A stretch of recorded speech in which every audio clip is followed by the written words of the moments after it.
Chapter 5. During this time of trouble, I discovered the bicycle dynamo. I'd always seen them on bicycles, the way they were attached to the wheel like a tiny metal bottle, but I'd never paid much attention to them. But one evening, my father's friend rode up to our house on a bicycle with a lamp powered by a dynamo. As soon as he hopped off the bike, the light switched off. "What made the lamp go off?" I asked. I hadn't seen him turn a switch. "The dynamo," he said. I stopped pedaling. Once he went inside to see my father, I jumped on his bike to try it myself, to see if I could make the lamp work. Sure enough, after a few meters of pedaling, the light came on. I got off, flipped the bike over, and traced the wires from the lamp all the way down to the rear tire, where the dynamo was attached. The dynamo had its own metal wheel that pressed against the rubber. Turning the pedal with my hand, the tire spun round and also spun the wheel on the dynamo. Then the light came on. I couldn't get this out of my head. How did spinning a wheel create light? Soon I was stopping everyone with the dynamo and asking how it worked. "Why does the light come on when you pedal?" I'd ask. "The dynamo is rotating, that's why." "I know it's rotating, but why does it work? What's the secret?" "I don't know." "Can I play with it?" "Help yourself." I spun the wheel and watched the light. One day, while playing with my father's friend's bike, I noticed the wires had come loose from the bulb. With the wheel spinning, I accidentally touched the end to the metal handlebar and saw a spark. This gave me my next idea. One afternoon, Jeffrey and I borrowed that same bike, flipped it upside down, and connected the wires to the positive and negative heads on a radio, where the batteries would normally go. When we cranked the pedal, nothing happened. I then attached the wires directly to the base of the dynamo's bulb. This time when I pedaled, the light flickered on.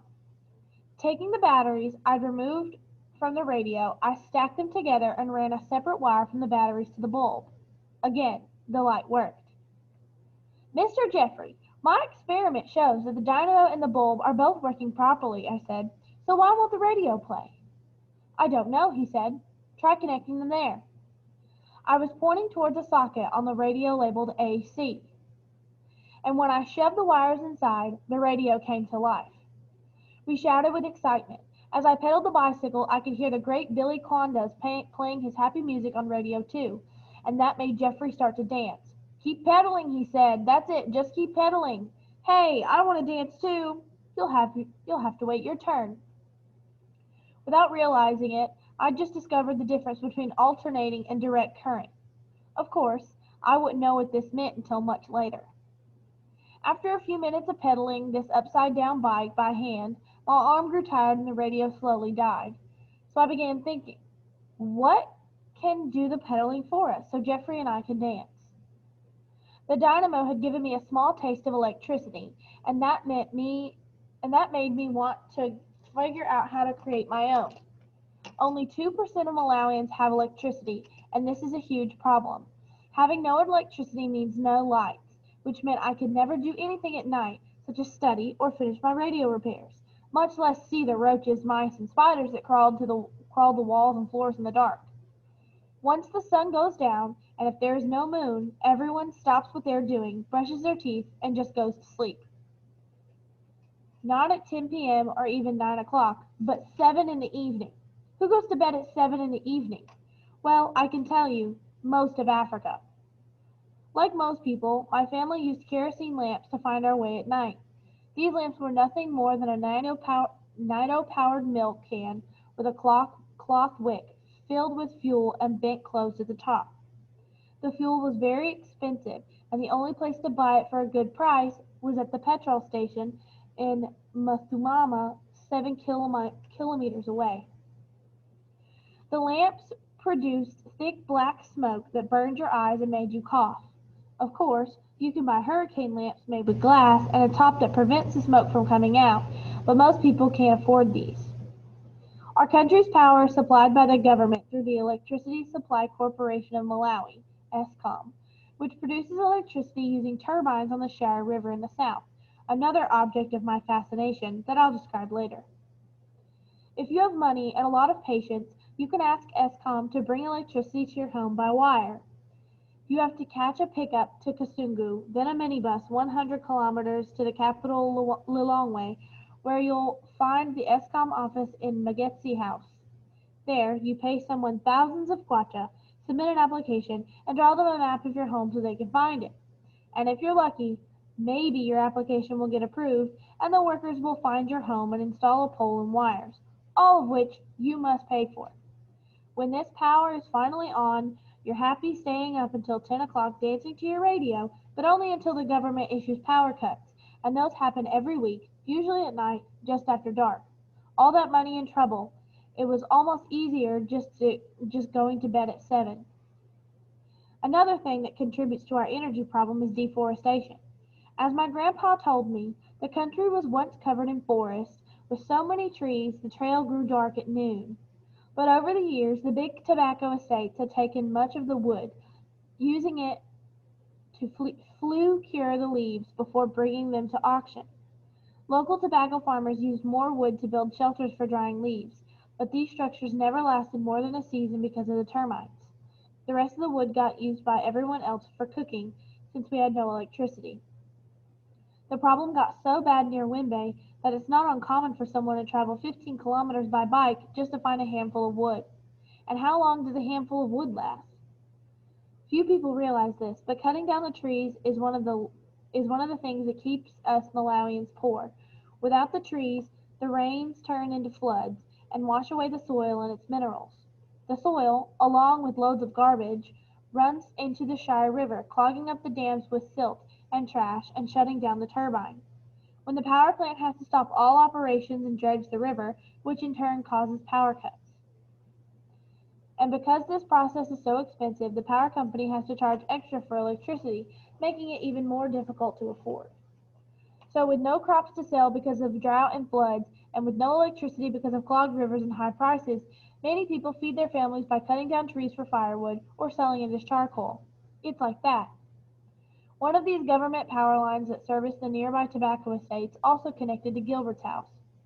Since his father was Chief Wimbay, they could afford the poles and wires. When I was young and first visited Gilbert, I watched him walk inside his house and touch the wall, and when he did, the bulb came on, just by touching the wall. Of course, now I know he simply flipped a light switch. But after that day, each time I visited Gilbert and watched him touch the wall, I thought, why can't I touch the wall and get lights? Why am I always the one stuck in the dark, searching for a match? But bringing electricity to my home would take more than a simple bicycle dynamo, and my family couldn't even afford one of those.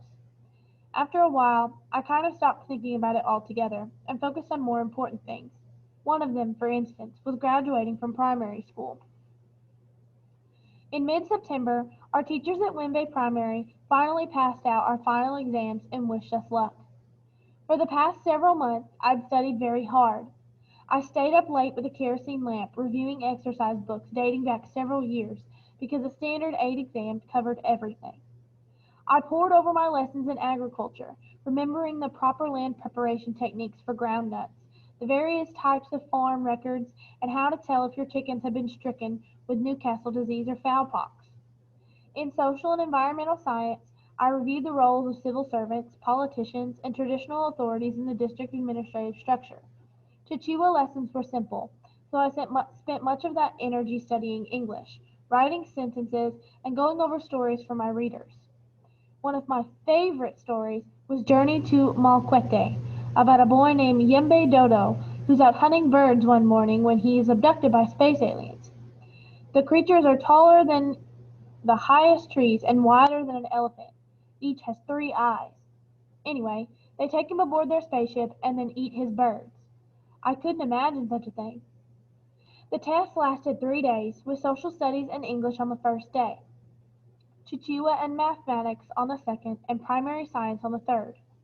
The 3 days swept by in a blur of black and white pages, broken pencils, and strange test question scenarios. I bit my nails over percentages and equilateral triangles, circumference, and whether to apply iodine or amprol if I found bloody layers in the hen house. By the end, I was a total mess of nerves, but felt confident nonetheless. Our grades would be posted in December, 3 long months away. If I passed my exam, I'd finally be allowed to enroll in a secondary school chosen by the government. Out of 6 possible schools in the area, only 3 were boarding types. Everyone knew the government gave its best funding to the boarding schools, so naturally every serious student wanted to go there. I thought it would be incredible to live on my own at a school. But no matter where I was assigned, classes would begin in January. When they did, it would be like passing over an important threshold and becoming a man. Secondary school wasn't free, so very few Malawians even bothered attending. My older sister Annie had not only gone to secondary school in Muthama, but was halfway finished. I was terribly jealous of her, but now my time would come. And to me, this would usher in another important milestone. For once, I could finally ditch the schoolboy short pants of primary school and walk tall in trousers. After I finished the exam, I waited outside for Gilbert.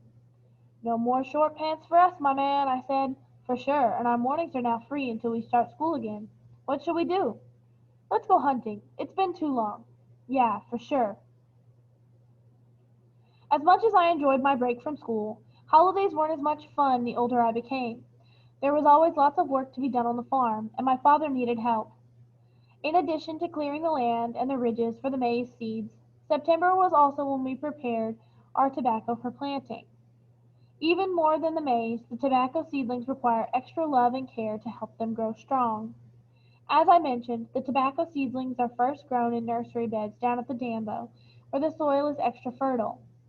Now that I was out of school, it was my job to return there each day and water the young plants from the stream, taking care to give each one the same amount of drink so it could defend itself against the sun. I would do this until December, when we uprooted the plant and transferred them to our fields. One day, late in September, after knocking off work at the nursery beds, Gilbert and I had gone to the trading center for a few games of Baywo. Walking back to his house, I noticed something odd. About a dozen people were gathered in his yard under the grove of blue gums, talking in low voices, and looking quite serious. Some men were mixed in the crowds, but mostly were women, their heads wrapped in bright colored mpangos. Each carried empty baskets. Gilbert didn't seem surprised to see them, and I asked him who they were. "Villagers," he said. "They're running out of food in the bush. They've come to ask my father for handouts, or ganyu. Some of them have walked for days to get here." Ganyu was piecework, or day labor, and this was how many of the men in Malawi survived the hungry seasons when their food supply was low. Even my father had done ganyu in the tobacco estates, digging ridges in exchange for a few kilos of maize flour. You could usually depend on the estates in the area for ganyu to get you through, which is why it confused me to see people here. I asked Gilbert, "Why can't they just work over there?" "They've tried," he said, "but this year even the estates have nothing extra." "So what's your father going to do?" "He's going to feed them," he said. "He has no choice. He's their chief." It was true. The maize crops in the outer villages had fared more poorly than ours during the floods and drought, and after only 4 months their storages had gone dry. Soon the chatter at the trading center was that all of us were running out of food. One day, while buying salt for my mother at Mr. Banda's shop, I overheard him talk about the scarcity. Each June after the harvest, Mr. Banda visited several villages between here and Kasungu and bought many kilos of maize to sell during the hungry season, usually for a much higher price. But this year the silos were empty. "I went to Masaka and couldn't buy a thing," he said. "I found nothing at Chimbia, and they usually have plenty. I couldn't believe what I was seeing. I told my father what was happening at Gilbert's house and what Mr. Banda had said. He said he was already aware of this, and that we shouldn't worry. Usually during the hungry season, people could go to the Big Press agriculture estate nearby and buy some maize. They grew their own food and made money each year by selling off their surplus. I told him I'd heard people in the trading center say even the press was empty. "Well, the government keeps the surplus," my father said. "If there's nothing at press, the government will take maize to Admark and people can buy it there." Admark is the Agriculture Development Marketing Corporation, a government company that sold maize on the market at a discount, usually the same surplus grain from government farms. There were Admarks all around our district where one could go for a few kilos at a decent price. "Don't let those people worry you, son," my father said. "Whatever the case may be, we've never gone hungry." But one afternoon in late September, my father came home, and I overheard him talking to my mother. He just returned from a rally in the trading center called by the opposition Malawi Congress Party, the party of President Banda, farmer number one. Hundreds had attended, and the opposition officials had stood on stage and delivered a boiling speech over a PA system. Some of President Muluzi's thugs, called the Young Democrats, had tried to stop the rally, but farmers from the villages stood guard around the stage and let the opposition speak. These men delivered some terrible news. A few months before, President Muluzi's people had sold all our surplus grain for profit.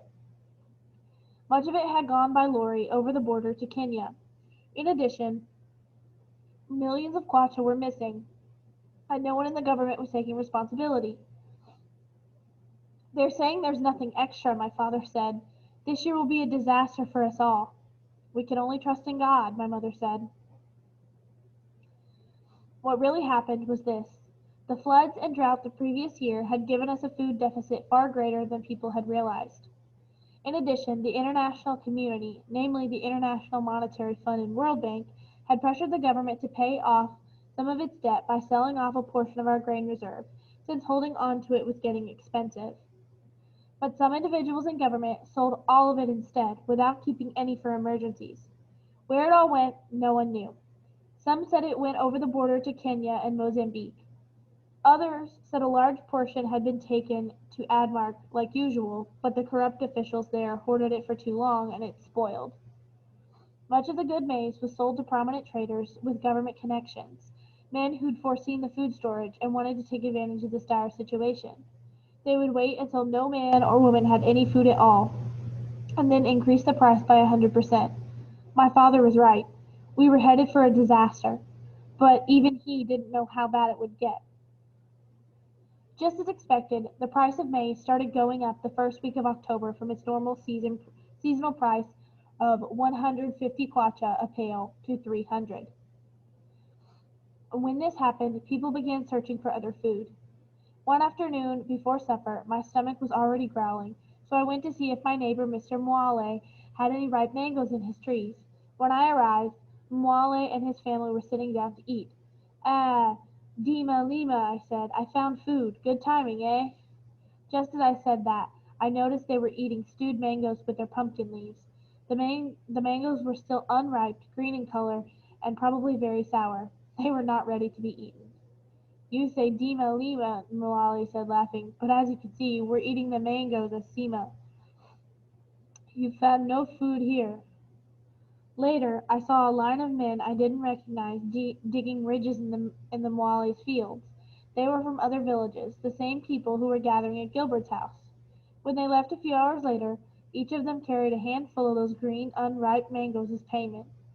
Walking through the trading center a few days later, I noticed something else I'd never seen. Several market women had spread out plastic tarps on the road and were now selling gaga. Gaga are the clear colored husks or chaff that are removed from the outside of each maize kernel. Normally, these husks are separated at the mill, then thrown away or sold as animal food. For me, they were perfect bait for my bird traps. Gaga are also used to make cachasso liquor that Grandpa loved so much, and many women even burn it as firewood. I heard of very poor people eating gaga when times are rough, but it has so few nutrients that it isn't considered proper food. We feed gaga to our chickens, and to buy it, we have to scoop it off the floor of the mill ourselves. But now, with the maize selling for 300 kwacha a pail, I saw giant sacks of gaga being sold for 100, 10 times what it had cost a month earlier. People were crowded around, raising their metal pails, practically shoving one another to get it. "Move away! I was first here." "We're all hungry, sister. There are no firsts in that." Down the road, it was the same story. When I returned an hour later, all the gaga was gone. Right then, a kind of shock went through me, like someone shaking me awake in the middle of the night, and I began running home. For months, my mother had been cooking our meals as if things were normal. My sisters and I got our bowl of maize porridge each morning before doing our chores. Lunch and supper was sema with mustard or beans, and of course, at age 13, I had the appetite of a fat politician, and always stacked my plate with as much as possible. Sure, I'd been aware of the drought and poor harvests and news from the opposition, but it was as if the troubles were happening to someone else. A little more, I'd say at supper. That's right, keep it coming. But after seeing people fighting for Gaga, it was like my eyes had been opened wide, and a great fear made its way in. As I ran down the trail to my house, I felt it grow inside me like a fist around my stomach. Once I stopped at the storage room door, it tightened its grip. Out of the 5 bags we'd filled with grain, only 2 were still there. In my mind, they were already gone. Staring at the sacks, I tried to imagine how much flour we'd get before the grain was gone. 2 bags equaled 6 pails. 1 pail equaled 12 meals for my family, meaning 6 pails equaled 72 meals for 24 days. I then counted how many days before the next harvest, more than 210, and at least 120 before the green doughway cobs would mature enough to eat without making us sick. 210 days until food, and we hadn't even planted one seed. When we did, there was no guarantee it would even rain or that we'd get fertilizer. As of now, we were going to run out of food in less than a month, and I had no idea how we'd survive after that. The next time my mother returned from the mill, our flour was coarse and filled with gaga. Everyone began milling their grain this way, just to get a little extra. A few days later, I saw my father rounding up our goats to sell in the market. Like many people in Malawi, our livestock was our only wealth and stature on this earth, and now we were selling it for a few pails of maize. The men who ran the Kanyenya barbecue stands were very powerful now, and that meant they could reduce the prices however low they wanted. One of the goats was Mankahala, a small male with long horns who'd been a favorite of mine. He'd let me grab his horns and wrestle, and sometimes even gave Kamba a good chase just to humor him. Papa, why are you selling our goats? I like these goats. A week ago, the price was 500. Now it's 400. I'm sorry, but we can't wait for it to go any lower. Mank Halala and the others were tied by their front legs with a long rope. When my father started down the trail, they stumbled and began to cry. They knew their future. Mank Halala looked back, as if telling me to help him.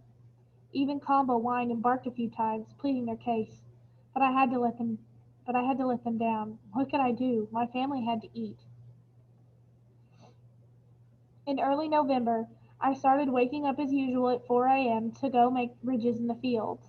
One morning, I waited in the yard for my mother to prepare my porridge. My father stepped out into the darkness. No fala today, he said. Huh? It's time to start cutting back. We need to stretch out what we have. We had less than 2 bags of grain in storage now, so I knew there'd be no porridge tomorrow, or the day after that. Breakfast was first to go, and I wondered what was next. Instead of complaining or asking pointless questions, I took my hoe and headed to the fields to meet Geoffrey.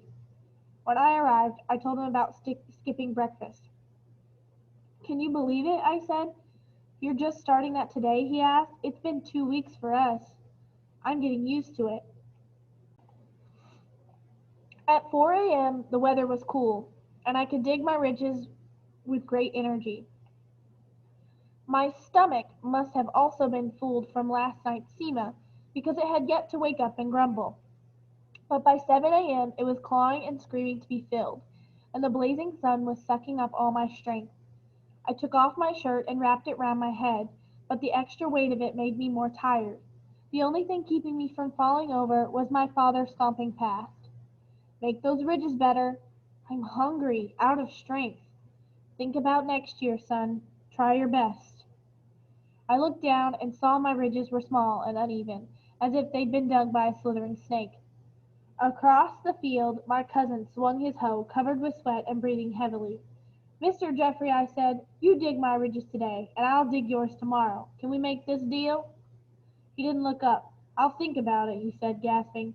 But it sounds like the same deal as yesterday. I was trying to joke and raise his spirits, because lately I was feeling bad for him. Ever since his father died, Geoffrey hadn't been the same. Sometimes Geoffrey forgot things, or he would drift into a space when I was telling him something of great importance, no doubt. Other times, he just stayed in his room, for a couple of days and didn't talk to anyone. He hadn't been feeling well, and on a trip to the clinic recently, he'd been diagnosed with anemia. I later discovered that follow wasn't the only thing they weren't getting at home. Food was running low all around. I'm joking, I shouted. Seriously, you don't look good, man. Maybe you should take a break. Don't work so hard and get some rest. I've no choice, he said, swinging his hoe. You know my deal. Even worse, with the recent troubles, I was pretty sure Jeffrey wouldn't be returning to school in the upcoming term. Now, just over a month away. His mother already struggled to pay his student fees, but now she needed him and his brother Jeremiah to work and provide food.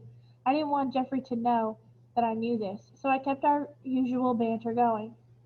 Soon your man Kamkwamba will be in secondary school where he belongs, I said, wearing trousers and walking tall. He'll find us there, Jeffrey said, smiling. The older boys have big plans for Kamkwamba. What if he goes far away to a fine boarding school, such as Kasungu or Chayamba?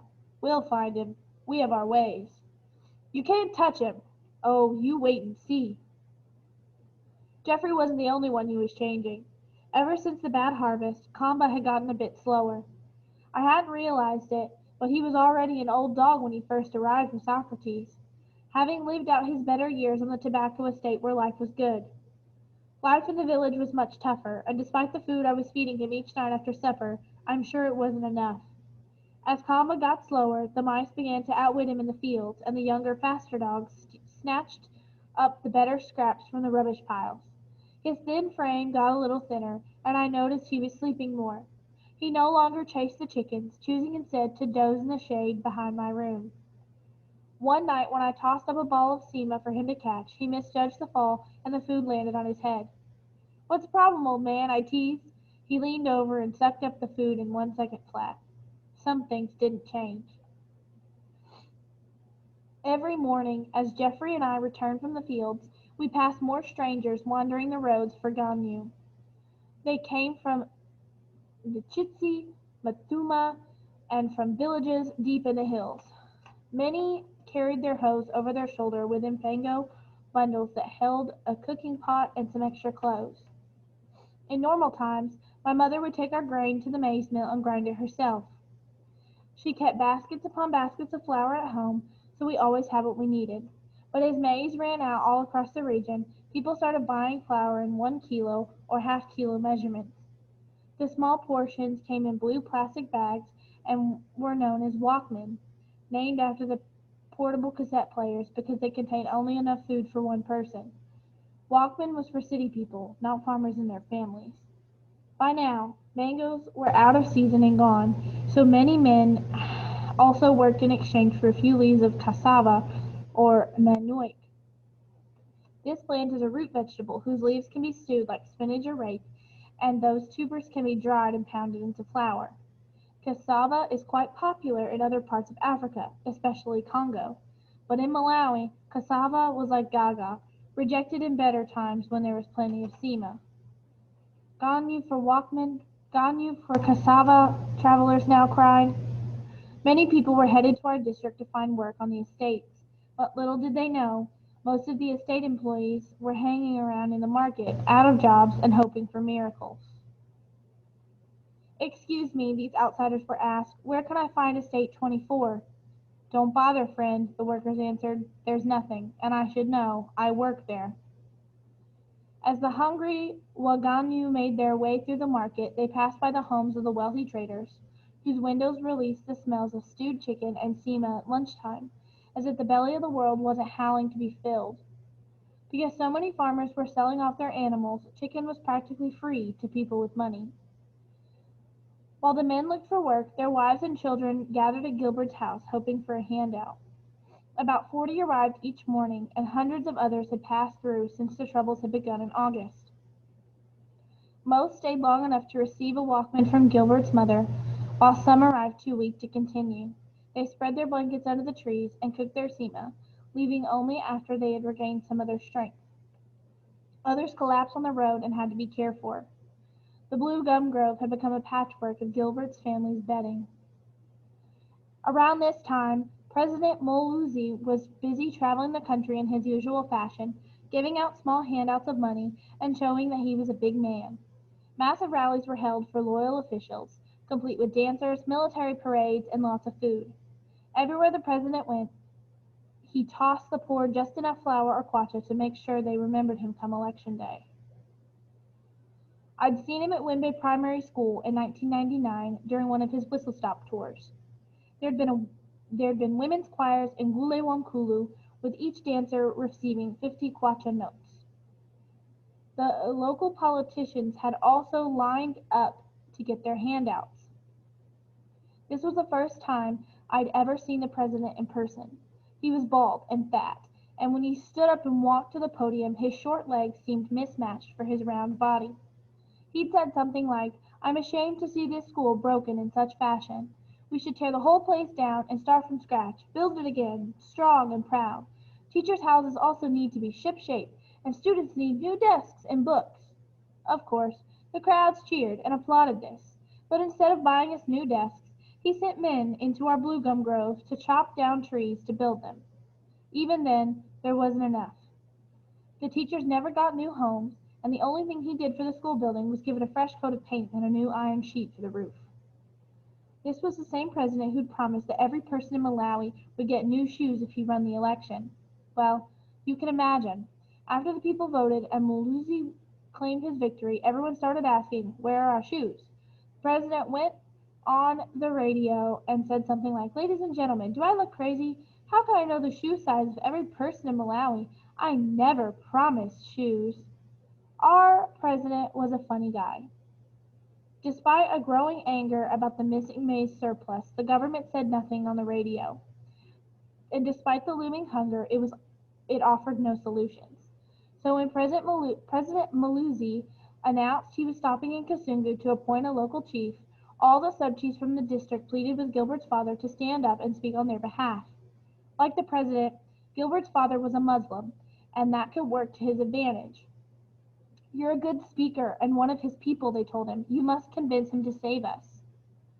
The day of the rally, several thousand people stood in the sun, hoping to hear what the president had to say about the crisis.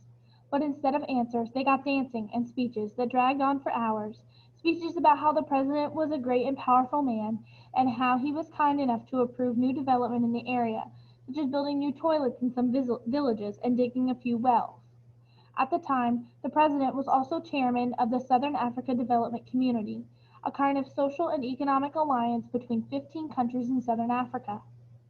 During his tenure, there had been terrible wars in other parts of the continent, places like Angola, Burundi, and Sudan. The genocide in Rwanda that killed more than 800,000 Tutsi had then spilled into the Democratic Republic of the Congo.